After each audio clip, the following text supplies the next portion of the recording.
money that comes from the state for this program and incentivizes farmers to create these plans and meet certain criteria. So all of these are standard contracts with donors. Okay, so these have all been done, they've all been passed through, and they've all been signed off by Jamie's department. So I'll take a motion. Pam, and seconded by Supervisor Krebs. Any questions or anything on this? All right, hearing none, we'll go ahead and vote. All in favor, say aye. Aye. Aye. And against? All right. Then we will move on to Register of Deeds Quarterly Report. Ms. Sharon Martin and Ms. Lisa Budish, I imagine. Yes. Hot in tow. There we go. Congratulations on your Thank you. primary, I guess, is you know what we would call that. Yes. So I just wanted to bring Lisa along so she could kind of see some of the process. She ran unopposed in the primary, so this will be your new Register of Deeds. January 6th. So Lisa has been with me 9 years as of Saturday. So the transition should be seamless, and Lisa's a great learner, and she will just carry on the legacy. Sharon's got some Very big good. shoes to fill, though. So As did I, but yes. So be nice when it comes around to January. So, but I just wanted her to get used to the process and the quarterly reports and just become more familiar with this. So there isn't a whole lot of updates, but on page 10 of your online report or packet, just wanted to go over just a few things with the fraud alert, which is a free service that we offer to the citizens. We would love to see 1,000 subscribers by the end of 2025. We had just surpassed the 700 mark. So we've got it on our website. We put of the paper documents, which is less than 20% of our activity, we do stick flyers in there to encourage individuals to check it out and sign up for free. That way, if a document or something gets recorded in our office, they get a notification, just to keep citizens more aware of it. So pass the word if anybody ever asks. So, yes. Have you thought about reaching out to like title companies and having them help spread the word? I have. And the feedback that I get from them is have you ever attended a closing with the 25, 40 different types of papers? And we've tried it. They are not interested in adding more information to their packets in closings. Fortunately or unfortunately, a lot of our work, or 80% of our work, is received electronically, so it goes back electronically. So unless I start incurring some postage costs, I don't want to start doing that. But the ones that we can reach out to, we do. We have it we worked with the county exec's office to put it in the newsletter. We have it on our websites. Okay. Yeah. Otherwise, I don't know. Just the local realtors. Otherwise, maybe that's something that they can also. Yeah, we've tried. We've tried. Okay. So there's a question behind. I'll add, we recently redid our will and set up a trust. And so as part of that, we got to put the trust piece on the deed. And my wife had signed up for that. She got the text that there was activity. And so it was really seamless, and signing up for it was easy. Easy for her. I don't know if it would have been for me. Yes. Thank you. Yes. The next one, page 11, are our basic enhancements. This is kind of a standing part of it. The importing miscellaneous documents, there's one that we have all these miscellaneous books that we had scanned over the years. One of the things we've been working on with our land records vendor is to incorporate grantor grantee, which is name indexes for buyers and sellers and mortgagers, to be able to search the paper indexes online. So that should be complete before the end of the year. So that'll be a great assistance to title companies. And genealogists who do historical searching, because you can search names back to the 1830s then, when our records start. So if a family is looking to see if they had relatives or, some property in our county, that's another tool for them to use online. So Would that be a search through the Landshark software? yes, it's called Grantor Grantee there. So the third one on this page is quality controlling our historical ones. That's kind of another standing project that we're doing. We try to get at least 20,000 quality control names and images and things like that are out there by our team, and they're already at just over 9,500 for the year. So they're trying to pound that out and hit that 20,000 target. So the page 12 for vitals, I took a page out of our county clerk's book and also offered a quarterly Saturday option, because if individuals are coming in to apply for passports, marriage licenses, things like that, sometimes they don't have their birth certificate or a previous marriage certificate. So we made that service available. Jumped into the game a little later, so we only had about 4 to 5 weeks for individuals to sign up, so we had one appointment. However, they were very grateful and appreciative, and I can plan on continuing it a couple more times. If we get no appointments in the next couple of quarters, then I'm not sure it would be worth the effort, but we keep trying to promote it, and we'll continue with it in the county newsletter. Lisa plans on continuing it into her term next year, so, well, I guess wait and see on that one. And then the last one, I know I briefly talked about this at the last quarterly meeting. We hired, similar to the back indexing quality control that we're doing in-house, we were able to use some land records money and are working with our land records vendor and contracted through them to do about 180,000 of these quality control indexes and document numbers going back to probably about 10 years worth. So that'll have a good chunk of that project done. They are about 15,000, so they can do it much more quickly than the staff can. And all the money used for this project is not levy money, it is land records money. So anyone have any questions? Otherwise, thank you very much. Thank you.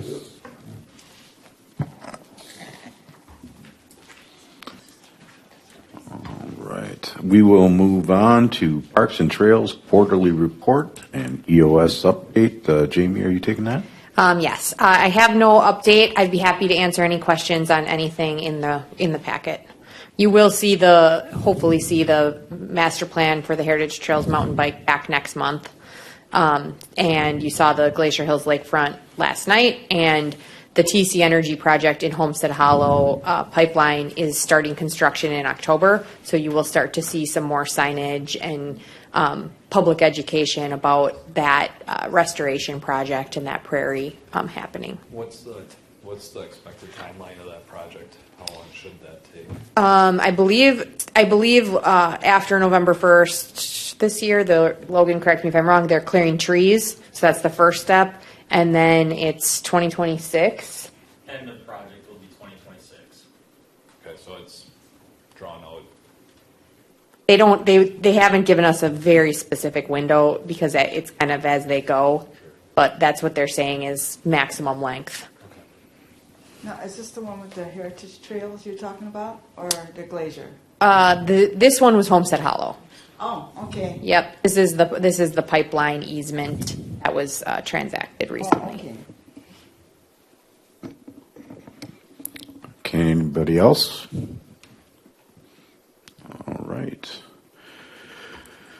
Moving on, we're going to go to the resolutions. We have a resolution amending the county board and UW extension budgets. Are you on that, Jamie?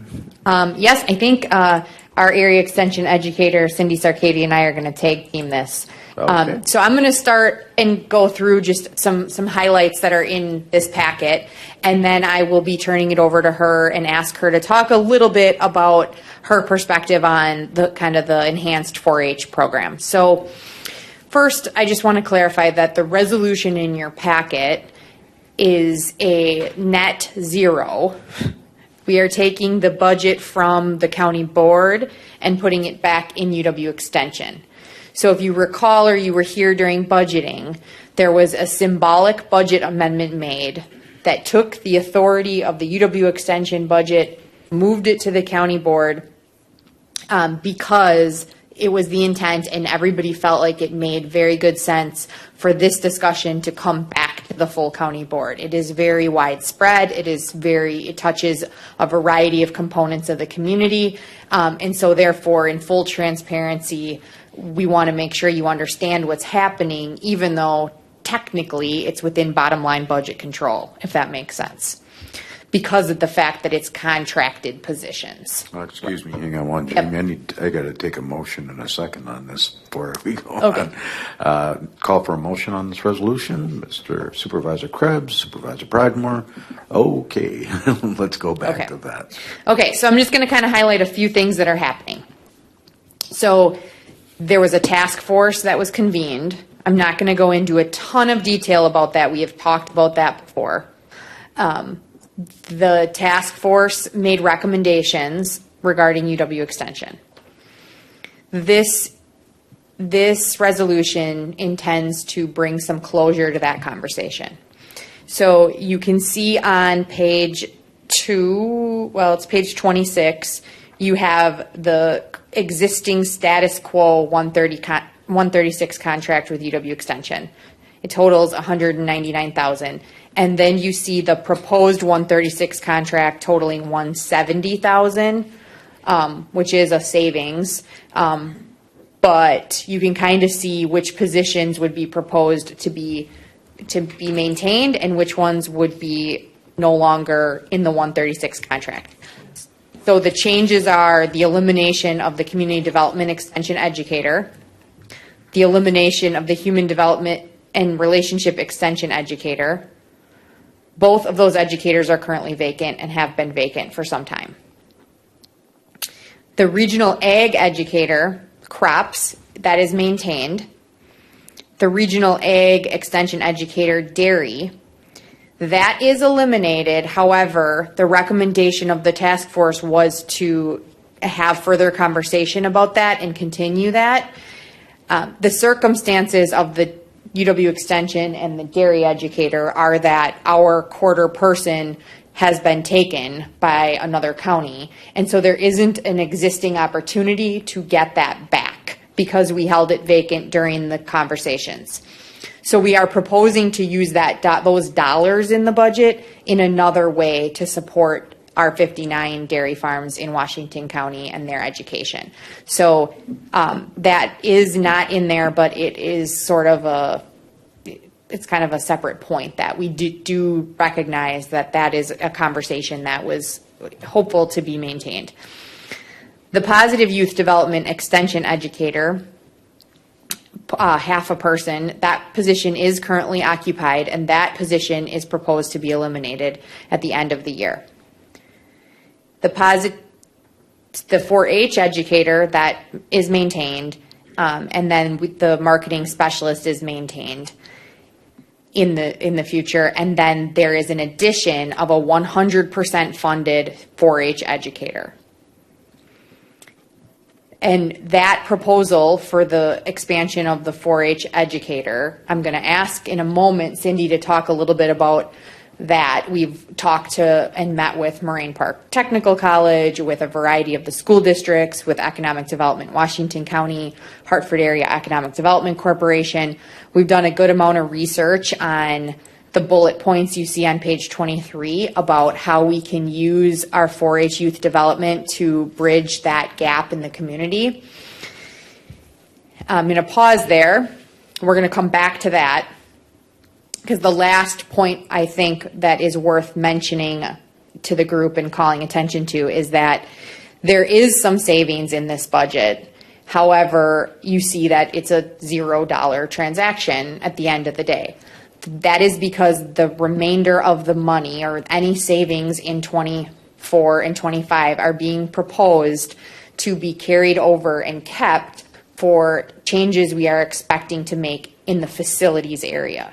So we have been talking about, we applied for a grant for a building out at Fair Park, but we are talking about the potential of needing to renovate office space either at Washington County Fair Park or potentially looking at Moraine Park Technical College. So they are putting in a new automation, innovation, and robotics area, and so there's a lot of synergies that goes along with those clubs. So that is why you do not see a decrease in the levy showing up, because it's maintained for facilities, and the rent being paid to the PAC is kept right now as kind of a placeholder.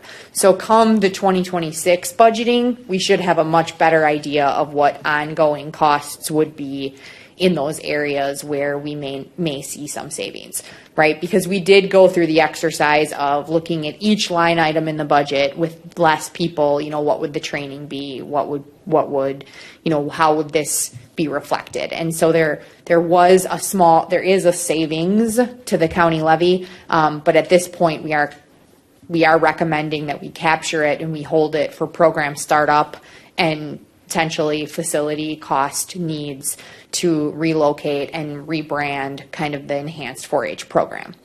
And then you see the handout that's called Washington County 4-H Program Enhancement. And I think that a key piece of this is really that the intent of the second educator is to really enhance our existing 4-H clubs and their membership, being able to provide some depth and some robust an injection of resources into what we are providing there, and also work on standing up kind of new clubs in the post-secondary pathways area, which is what we heard from our task force, as well as what we are hearing as a gap in the community from a variety of stakeholders.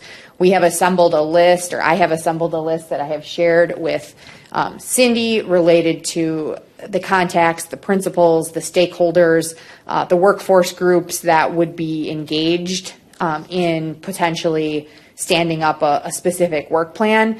At this point, we believe we would be, we should hire the person and then proceed with that work, which is why the proposal is in front of you before we move forward. So with that, and those bullets are really, I think, the points to highlight: clubs that cultivate a highly skilled workforce by fostering critical thinking and STEM activities, increasing access to career exploration for students and parents through awareness building activities that support regional workforce needs, projects that enhance partnerships that increase specific skills, implementing career pathways that extend the value of 4-H through laddering opportunities with colleges, universities, employers. That one was feedback from Moraine Park, who sees a gap in the middle school ages with some of the programming that's already existing. And then projects and partnerships that utilize community facility assets for our youth. And so there was a big discussion around some of the new labs going in and how we can bring access to that to other clubs and kids. And the school districts are in this realm as well, and so they are key stakeholders in these conversations and at varying levels throughout the county doing some of this work. So I would like to ask Cindy if she would like to add anything with regards to specifically, or maybe if you can comment on how the proposal has synergy with some of what 4-H is currently looking to do at the state level.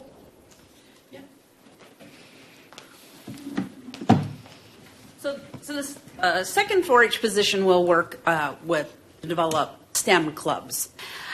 Looking for a volunteer, just like we do any other program area, and then of course recruit market youth to be involved in that. Their plan of work would be the focus on post-secondary pathways. How does this project get you a job in the future, and that job exploration, in STEM?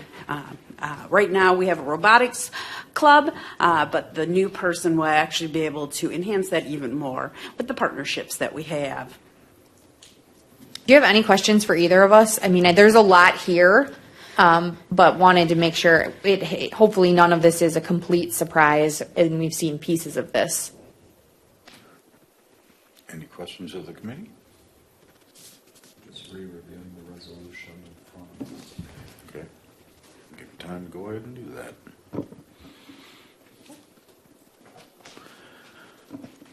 There is a lot here, so that is, it might be a little bit unusual, but I want to make sure that everybody gets a chance to look at it very concisely so we can make a very informed opinion. And if there are any questions, make sure that they get answered.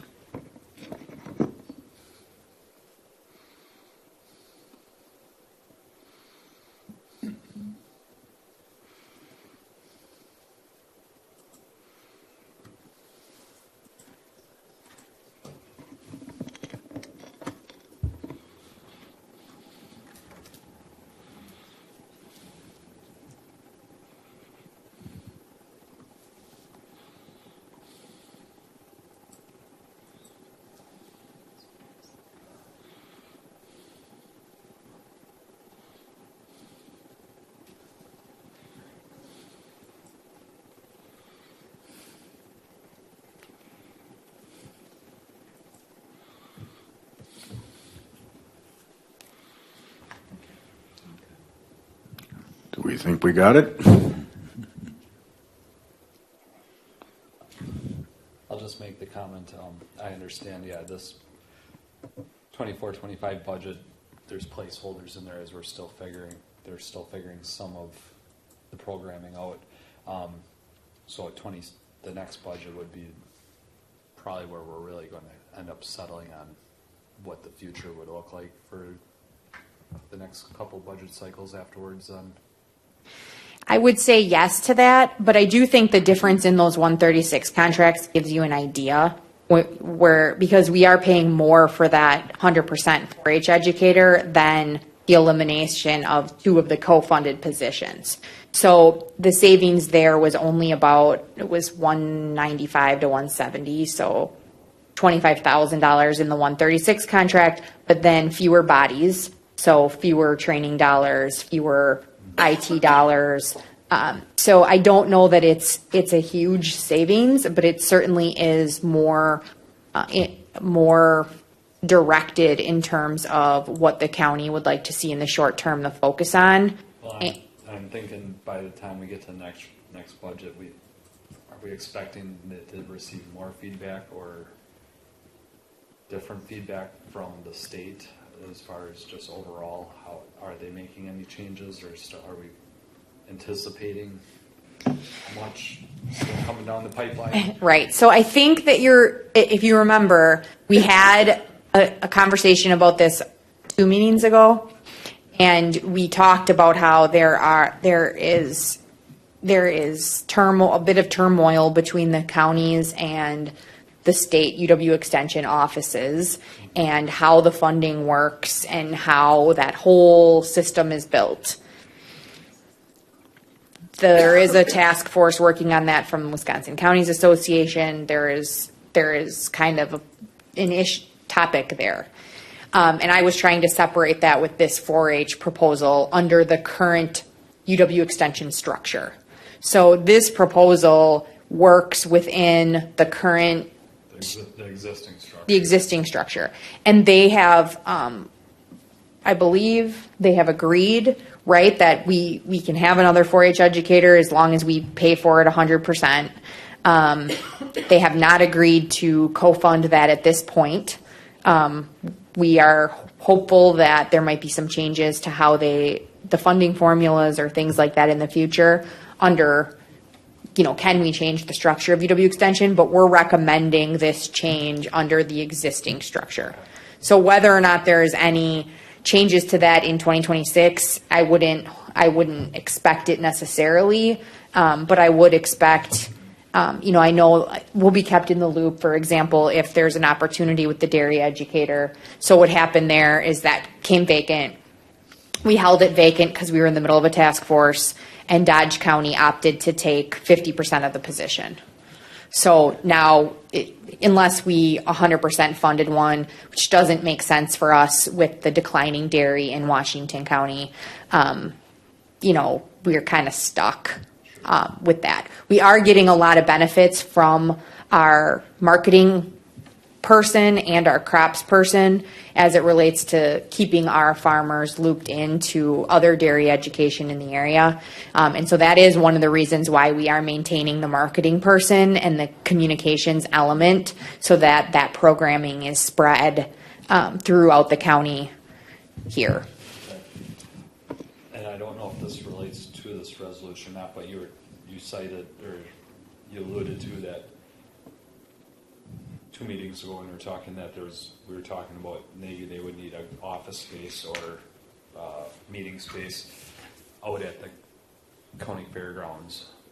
But now with the communication with Moraine Park possibly sharing some space there, did I catch that right? So we are looking to relocate UW Extension 4-H because it's primarily 4-H and crops. So it's a handful of people, some rotational people. It isn't a lot of bodies to another location.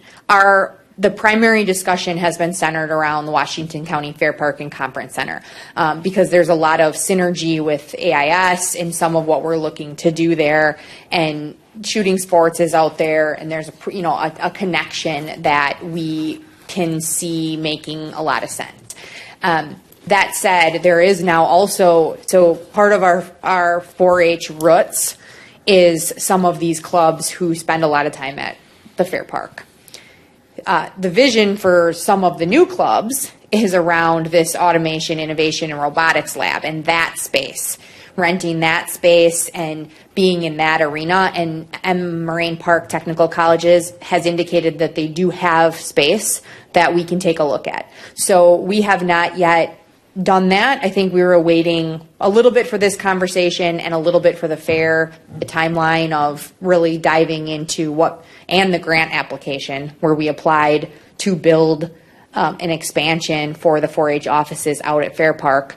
Those 3 things, which will culminate in September, October, and then really dive into what makes sense for a location. So we have not yet made a decision, but it could be Fair Park, it could be Fair Park and MPTC, it could be, we have to go back and vet what makes the most sense, and that has not been decided. Not trying to add more to the conversation, but has UWWC been considered for any space with that? It has not. Okay. I'm just thinking before we build new at the Fair Park, obviously depending on which clubs or how they utilize it, but we got 200,000 square feet there, so I'm just thinking of how we can fill it. So. Mm-hmm. Yeah, I definitely think that's a good point. At some point, we'll have to really drill into what the recommendations are going to be collectively. We just know that the public agency center is not where we want to keep these 3 or 4 offices. And the other piece of that is 4-H utilizes a lot of the meeting room space at the public agency center, a lot. The clubs use that space.